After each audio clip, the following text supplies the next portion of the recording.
So today we will continue with our discussion on post-Cold War politics, and we will be talking some more about globalization. What is globalization? Its development, challenges posed by it, and its criticism also. Because globalization has played a very important role in post-Cold War politics. It has impacted the foreign policy of United States of America, and United States of America has also impacted globalization, the shaping of globalization. So let us know how globalization is defined by international theorists. There is one definition that I would like to share with you, which defines globalization as the widening, deepening, and speeding up of worldwide interconnectedness. राज्यों के बीच में जो अंतर संबंध हैं, उनका बढ़ना, गहरा होना और उसमें तेजी आना, ये ग्लोबलाइजेशन कहा गया. Globalization highlights international interactions that can involve both states and non-state actors. We had talked in our previous class how non-state actors have gained much importance in the post-Cold War era. We had seen that when we talk of terrorism, we don't have any state or any capital with which to identify terrorists. These non-state actors have seriously impacted international order. So, globalization has a tendency to highlight interaction between both non-state and state actors. This is very different from polarity, which normally focuses on powerful states. जब हम ध्रुवीयता की बात करते हैं तो उसमें पाते हैं कि वहां शक्तिशाली राज्यों की ही बात की जाती है, उन पर फोकस होता है. लेकिन भूमंडलीकरण राज्य और गैर राज्य स्तर जो एंटिटीज हैं, एक्टर्स हैं इंटरनेशनल पॉलिटिक्स के, उन दोनों की बात करता है. The growing number and importance of non-state actors, which includes non-governmental institutions and NGOs and transnational corporations, TNCs, etc.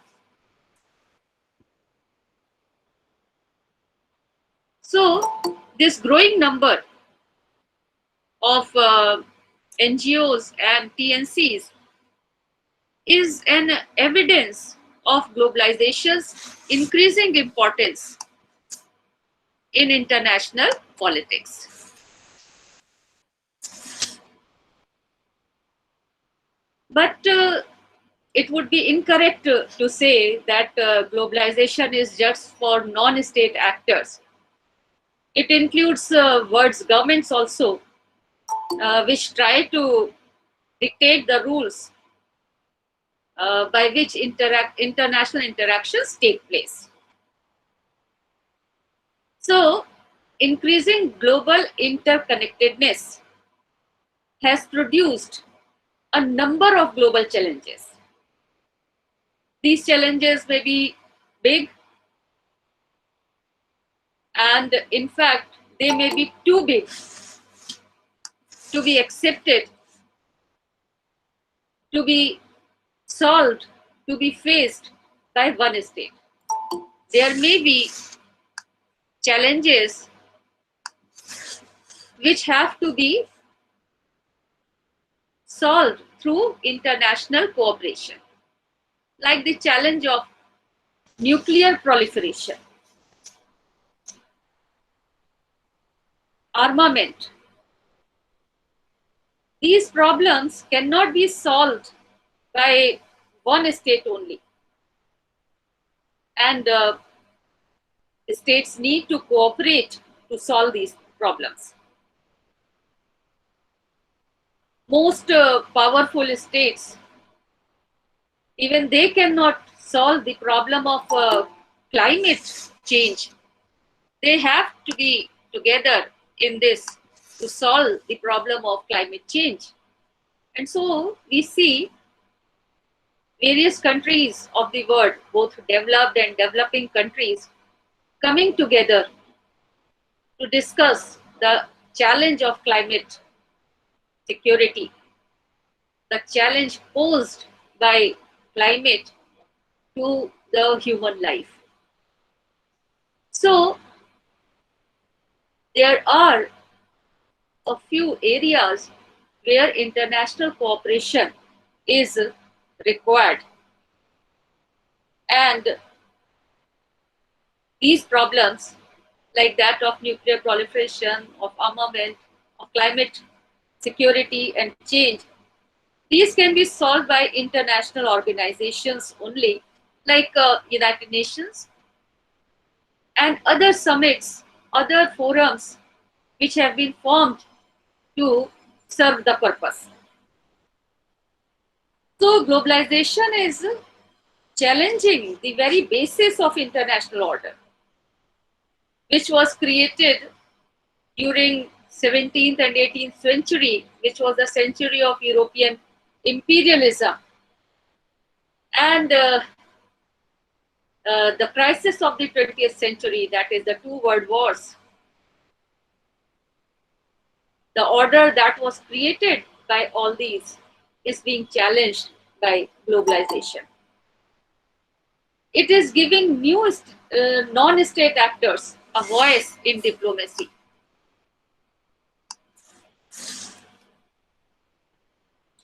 It is creating need for new kind of international laws because the problems are also new. It is redrawing the balance of power with a few powerful non-state actors exceeding the line of influence of several sovereign governments. Non-state actors have become so influential that they are crossing the line of influence which is followed by many of the countries of the world. Also, it is bringing about more interaction across states' borders and thereby undermining the sovereignty of the state. That is one very grave debate as to how globalization is impacting sovereignty of the countries. There has been a view according to which sovereignty would dilute after globalization. However, there is another view which says that sovereignty cannot be done away with even in the period of globalization. And we see that it is quite true, because even in European Union you can see that states are negotiating with each other as sovereign states, although they are part of a group which is European Union. So states cannot do away with sovereignty. This has been seen by the activities in international arena. There are many ways to think about world history, and one of this is presented by Thomas Friedman. I would like to discuss with you what Thomas Friedman has said in his book, which was published in 2005. And the name of the book is The World is Flat. You would say, how can it be possible? How can anyone say that the world is flat? But let us discuss what Friedman says in his book. Friedman discusses globalization, its evolution in his book. He says that globalization can be seen evolving through three stages: globalization 1.0, 2.0, and 3.0. During globalization 1.0, which he says extended from the early 1500s to the late 1700s, we see European imperialism working. This stage involved the widening, deepening, and speeding up of worldwide interconnectedness. During this period, European states expanded their trade. They explored the world and established their empires in, especially in Asia and Africa. This stage of globalization was shaped mainly by imperialism and mercantilism. Mercantile, which is establishing trade relations. During globalization 1.0, European states crossed oceans and continents to exploit resources beyond their borders. आपने भारत का उदाहरण आपके सामने है, जहां आप देखते हैं कि न केवल ब्रिटिश ईस्ट इंडिया कंपनी बल्कि Dutch east India company, Portuguese east India company ने भी भारत में ट्रैवल किया और यहाँ पर अपने जो रिसोर्सेज थे उनको अपने लिए उसको लेने का काम किया.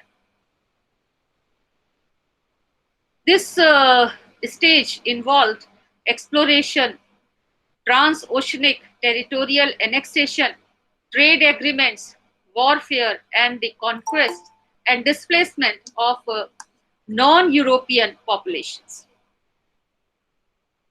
So this was the first stage, globalization 1.0, from 1500 to 1700. Then comes the second stage, globalization 2.0. It ran from around 1800 to the years immediately after the end of Second World War in 1945. It was driven by industrial revolution. This occurred first in Britain and then across Europe and the globe. During this time, new communication and transportation technologies like steam power and telegraph made it easier for things, people, and ideas to move around the world. World exports and foreign investment increased, and gold became the standard of currency exchange.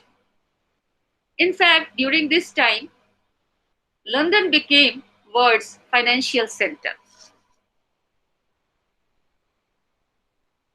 A number of thinkers during this period, to be more specific, around 1910, argued that war between states has become obsolete.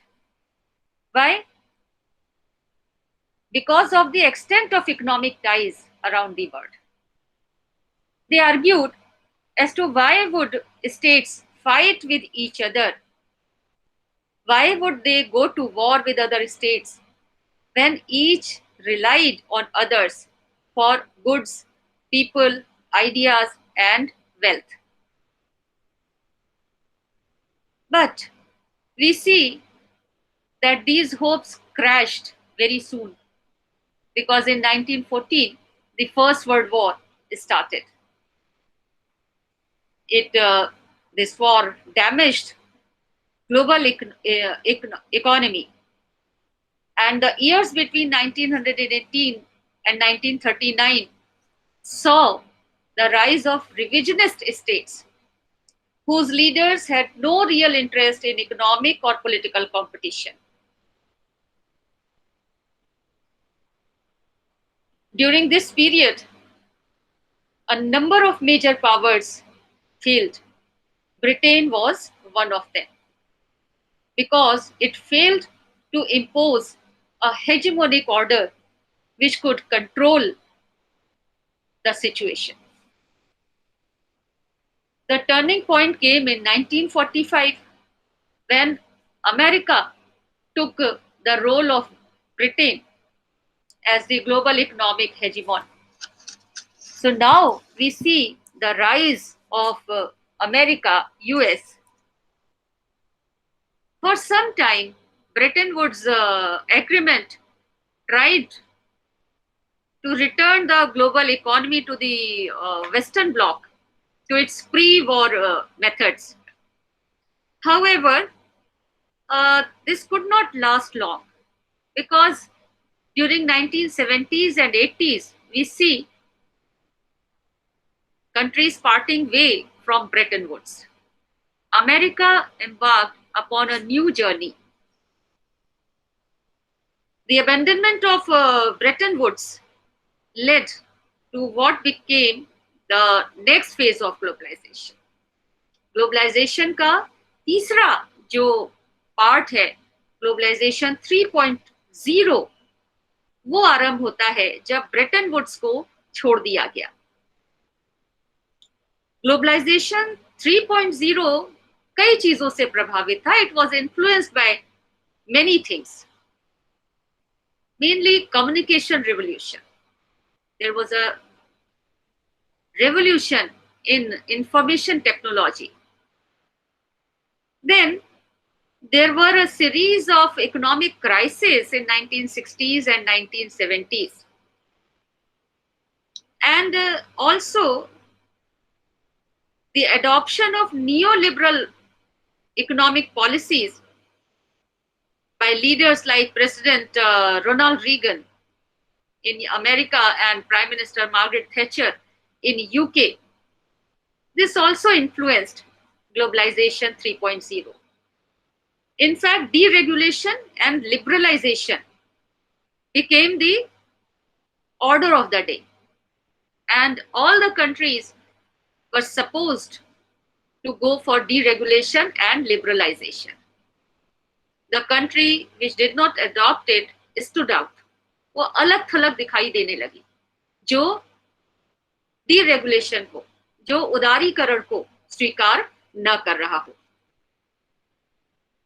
In 3.0, governments were seen irrelevant. जितना कम सरकार का हस्तक्षेप होगा, market उतना ज्यादा आगे बढ़ पाएगा, ये कहा जाने लगा. तो governments were viewed as obstacle to economic growth. और मार्केट सेल्फ रेगुलेटरी होगा, ये कहा जाने लगा. इंटरनेशनल इकोनॉमी ज्यादा महत्वपूर्ण बन गई. But then came the collapse of Soviet Union in 1989. और फिर से हम देखते हैं एक बदलाव आता हुआ.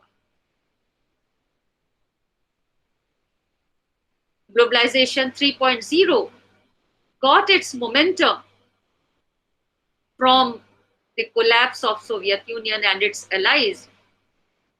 And we see that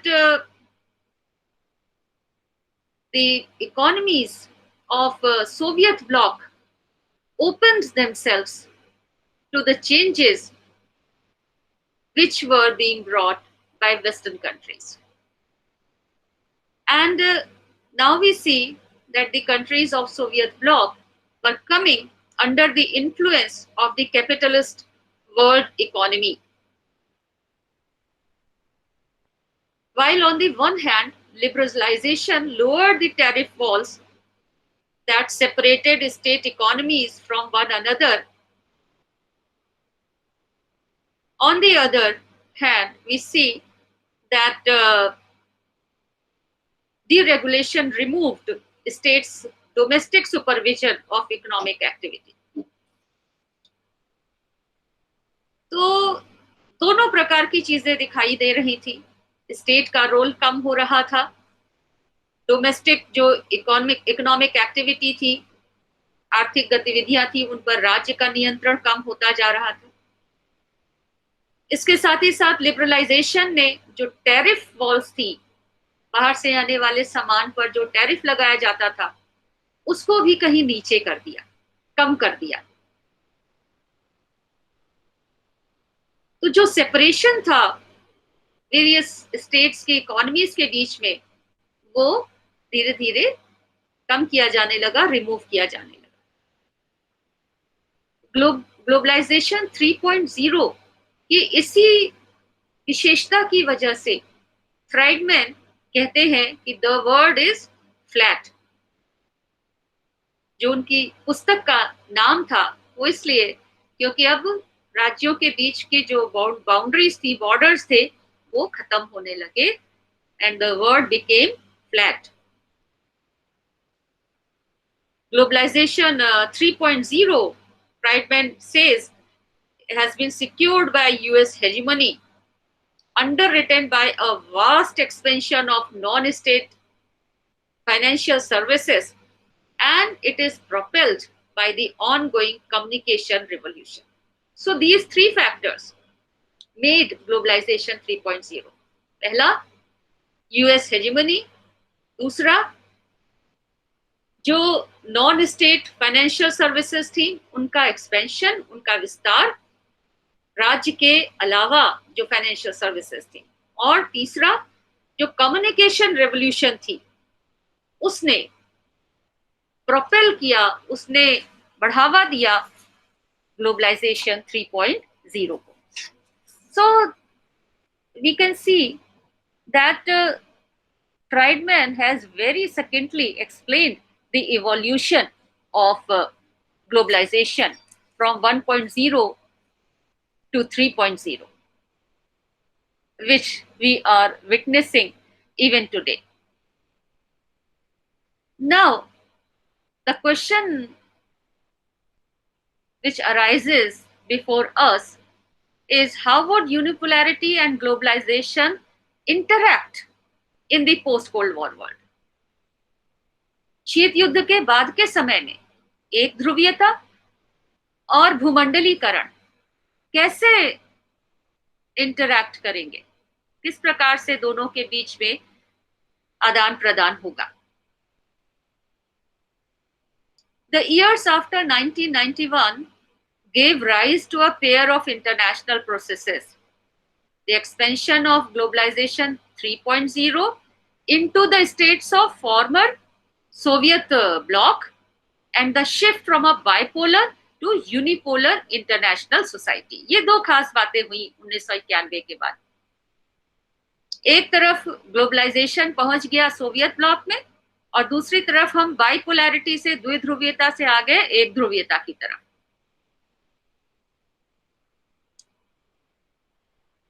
Soviet संघ के पतन के बाद अमेरिका की जो एकाधिकारवाद था, उसकी जो हेजेमनी थी, उसने ग्लोबलाइजेशन को अपनी चरम सीमा पर पहुंचा दिया. Globalisation 3.0 extended US influence over the world and reinforced America's superpower status. उदाहरण के तौर पर इस समय सभी राज्यों से अब ये उम्मीद की जा रही थी कि वे अपने मार्केट्स को ओपन करेंगे, वो लिबरल इकोनॉमी को अपनाएंगे, वो डेमोक्रेसी को अपनाएंगे. Democratisation which was one of the goals of American foreign policy, specially after 1991. तो जब तक डेमोक्रेसी नहीं होगी, राज्य को सहायता नहीं मिलेगी. इस प्रकार के अंतरराष्ट्रीय संगठन बनाए गए, IMF, वर्ल्ड बैंक, जो इसी शर्त पर लोन देते थे कि डेमोक्रेसी हो, और ऑफ कोर्स चूंकि सबसे बड़ा डोनर अमेरिका था, तो इसलिए अमेरिका सेंट्रिक पॉलिसी अपनाई गई हो. भारत भी उससे अछूता नहीं था। भारत को भी अमेरिका के दिखाए रास्ते पर चलना पड़ा, और इजराइल को मान्यता देना हो या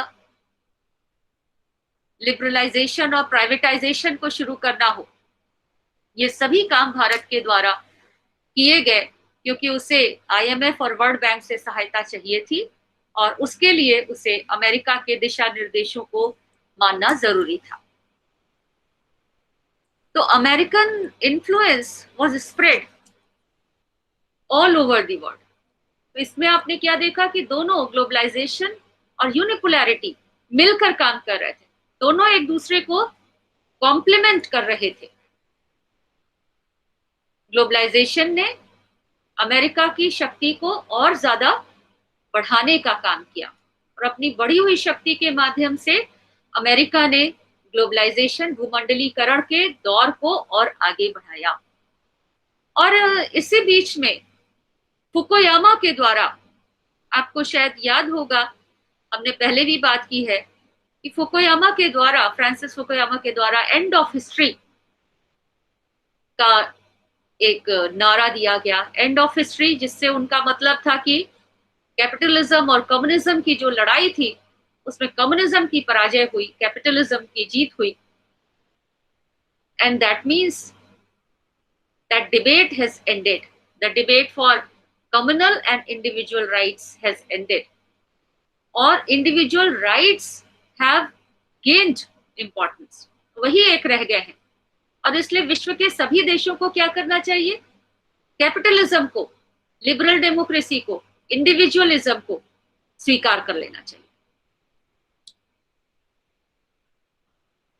ग्लोबलाइजेशन का जो सिद्धांत था, उसको इस थ्योरी से बल मिला, और उस समय जो अमेरिका के राष्ट्रपति थे बिल क्लिंटन, उन्होंने इस थ्योरी का पूरा सहारा लेते हुए अपनी फॉरेन पॉलिसी को बनाने का काम किया।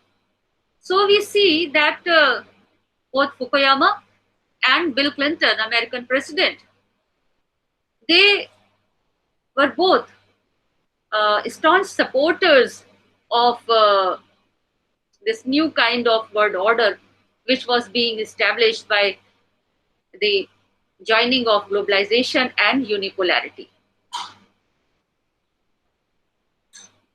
Reagan embraced Fukuyama's intellectual argument as a guide for the conduct of US foreign policy, enlarging the community of free market democracies by encouraging and supporting emerging capitalist economies. तो Clinton को एक आधार मिला Fukuyama के विचारों में, और उन्होंने capitalist world का जो दायरा था उसको बढ़ाने का काम किया। क्लिंटन का जो फोकस था मार्केट एनलार्जमेंट पर, वो केवल एक नारा नहीं था, एक स्लोगन नहीं था, बल्कि under his leadership United States drove globalisation forward through a series of bold policy measures that changed the norms, rules, and practices of international society. What changes, what bold moves were made by him?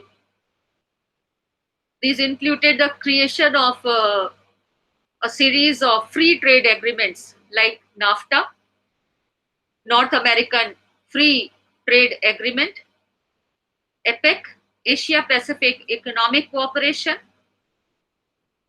then GATT, General Agreement on Trade and Tariff, was replaced by the more powerful and global World Trade Organization, WTO. And WTO का क्या काम था कि जो least developed countries हैं उनको भी अपने फोल्ड में ले लेना। फिर IMF, जैसा हम लोगों ने बात किया कि IMF की शक्ति को बढ़ाया गया, और वर्ल्ड बैंक से लोन लेने के लिए कुछ कंडीशनैलिटीज इम्पोज की गई, जिसमें डेमोक्रेटाइजेशन था कि डेमोक्रेसी के रूप में राज्य शामिल हो, डीरेगुलेशन करें, लिबरलाइजेशन करें, मार्केट को ओपन करें।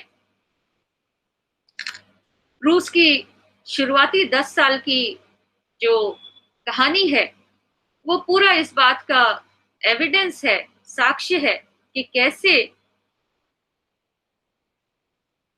अमेरिका ने या G7 ने कह लीजिए अपने टर्म्स को डिक्टेट किया और रशिया की जो फॉरेन पॉलिसी थी और साथ ही साथ डोमेस्टिक पॉलिसी थी उसको प्रभावित किया।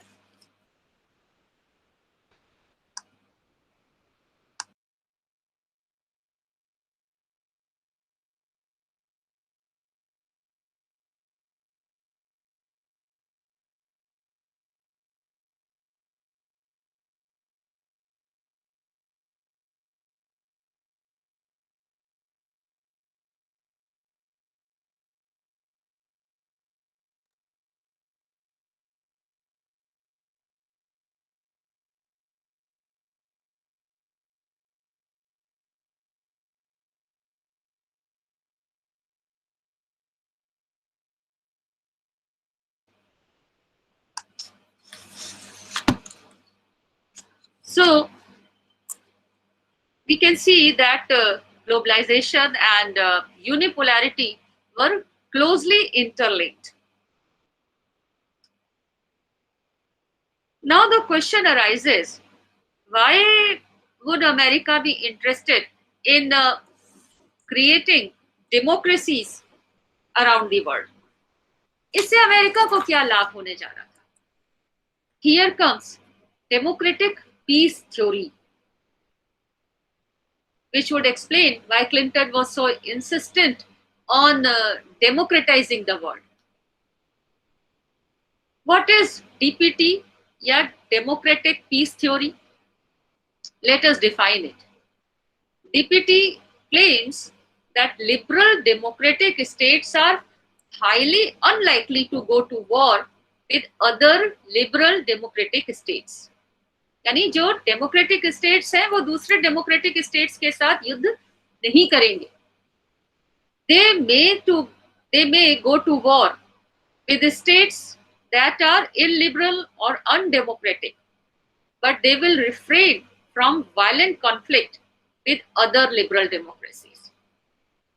यानी वो जो अनडेमोक्रेटिक स्टेट्स है उनके साथ तो लड़ाई कर सकते हैं, लेकिन लिबरल डेमोक्रेटिक स्टेट्स के साथ वो लड़ाई नहीं करेंगे.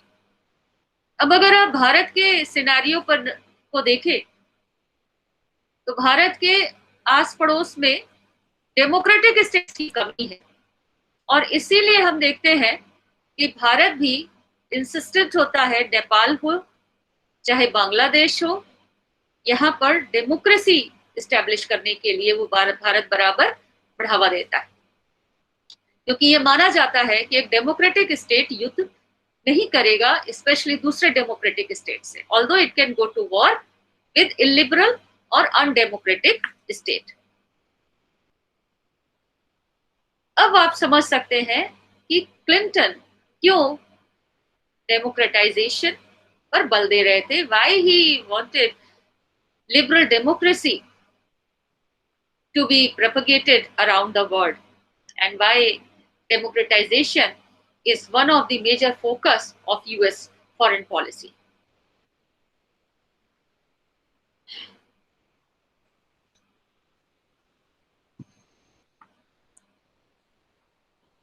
So we can see how America was to gain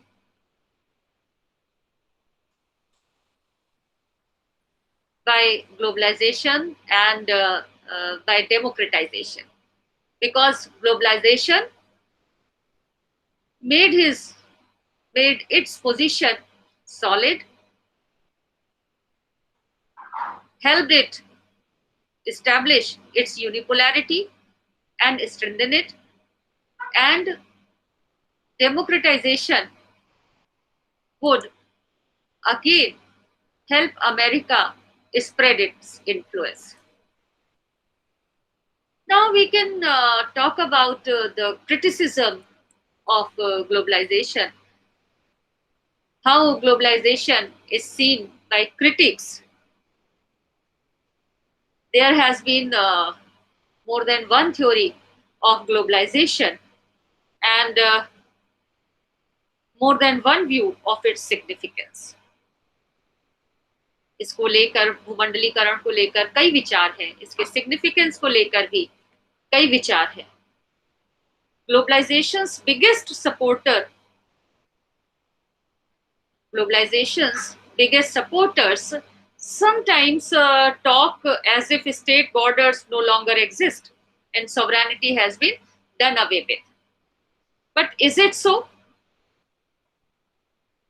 In fact, more skeptical analysts disagree with this.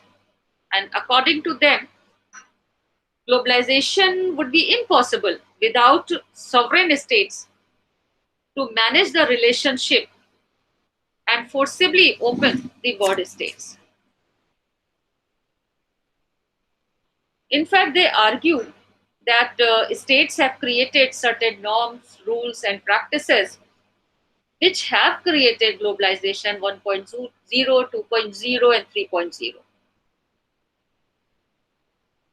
So, it would be wrong to say that sovereignty can be done away with, that states do not matter.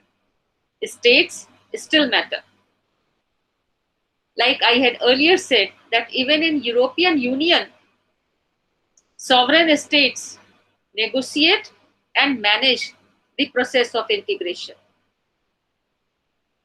Even in that regional cooperation, sovereignty still exists. So it would be wrong to say that sovereignty can be done away with. The attack on WTC in September 2001 has proved that even a state like United States of America, which considered itself a global hegemon, could not tolerate an attack on its sovereignty, national integrity, and security. So sovereignty is at the heart of international relations. And it would be wrong to say that we can do away with it. There is another very renowned sociologist who has written a lot about globalization, and I would like to mention him before you. It is Anthony Giddens. And according to Anthony Giddens, globalization is a way for us to understand the runaway world in which most of us live. Giddens ने globalisation को बहुत support किया और उन्होंने कहा कि 1989 के पहले भी इसकी जो सक्सेस थी, ग्लोबलाइजेशन का की जो सफलता थी, उसने सोवियत मॉडल को अर्थहीन बना दिया था. सोवियत मॉडल तभी से ये मालूम पड़ गया था कि काम नहीं कर रहा है.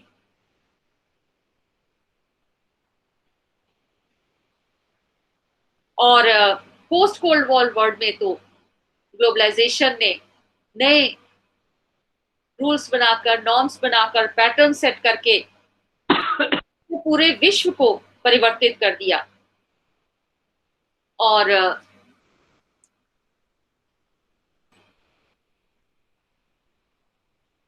ये साबित कर दिया कि विश्व का एक भाग दूसरे भाग को प्रभावित करता है. That events in one part of the world very quickly impact the other part of the world. और आप ये देख सकते हैं कि this is so true today when we are going through such a crisis which has been propelled by one country and the whole world is facing the wrath of this. So Giddens sees globalization going on at several different levels of analysis. He argues that there is also a form of globalization from below. What does that mean? It means that globalization involves millions of individuals as well as organized groups. And these millions of people who are non-state actors, he terms them as an emerging civil society in which people are connected to one another via thickening networks of transnational relations. आप देख सकते हैं कि आज हम अनेक तरीकों से एक दूसरे से जुड़े हुए हैं, यानी जो मासेस हैं, सरकार की बात नहीं कर रहे।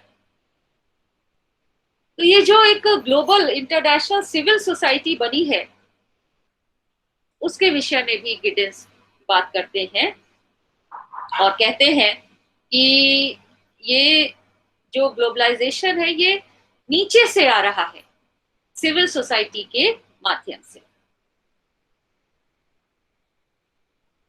Although Geddes supports globalization, he admits that there are certain problems too in it.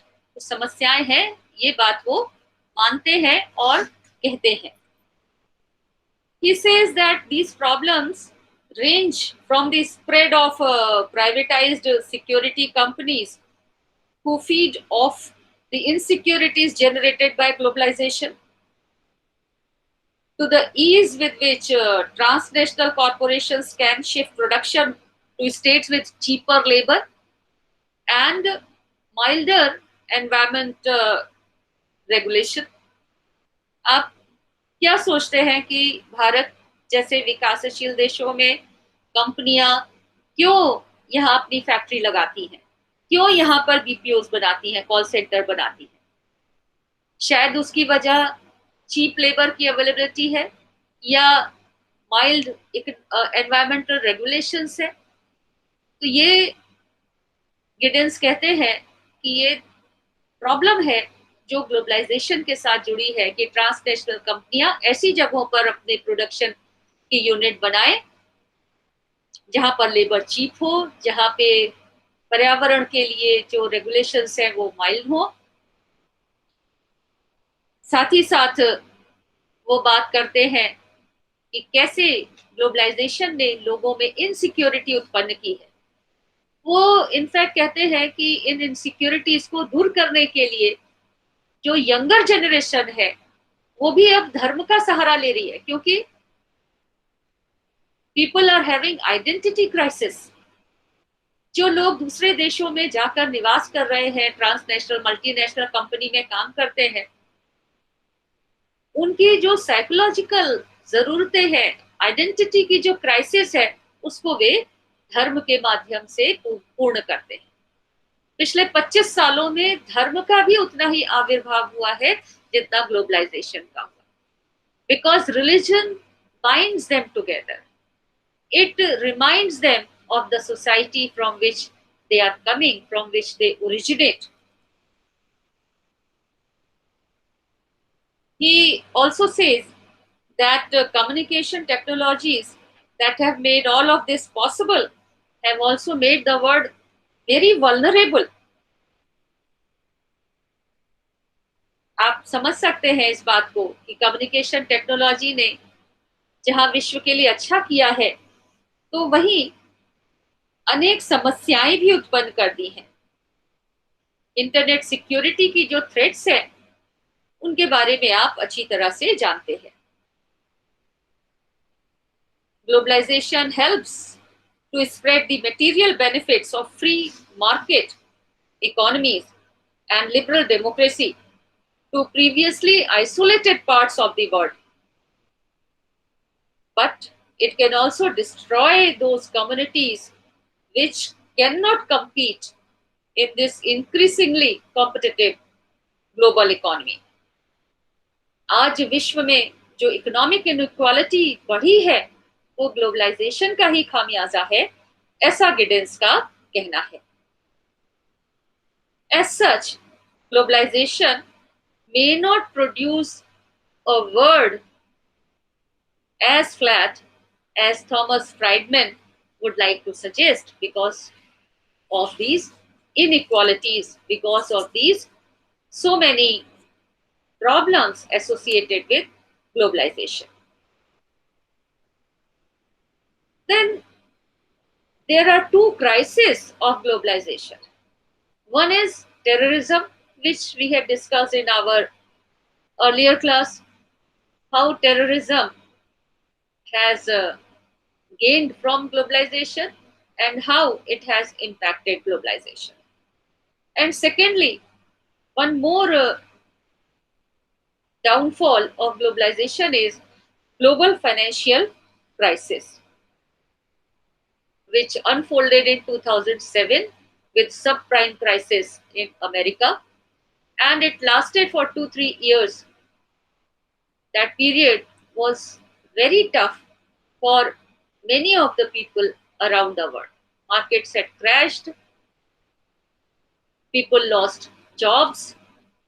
Those young people who graduated in 2007, 2008, 2009, for them it was very difficult to get a respectable job. So we can see that globalization has both pros and cons. And in post globalization, post Cold War world, America has used it to further its interests. It has a potential to disrupt international society by allowing people, goods, and ideas to cross borders more easily, threatening state sovereignty.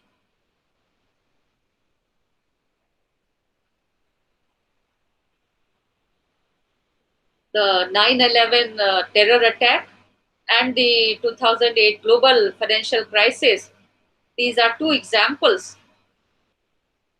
of crises that went global because of the changes brought about by globalization. So now the world is so joined that crisis in one country has its impact on other countries also. So globalization is both, we can say that it has both some advantages and some fallouts also. We must discuss as to how it has impacted sovereignty. Has sovereignty diminished with globalization? Another question is, are we going back to where we had started? That is, are we going back to 1991, going back on globalization? Are we again talking of national boundaries? Are we again talking of national security, interest, national economy, national market instead of global market? We must think about this.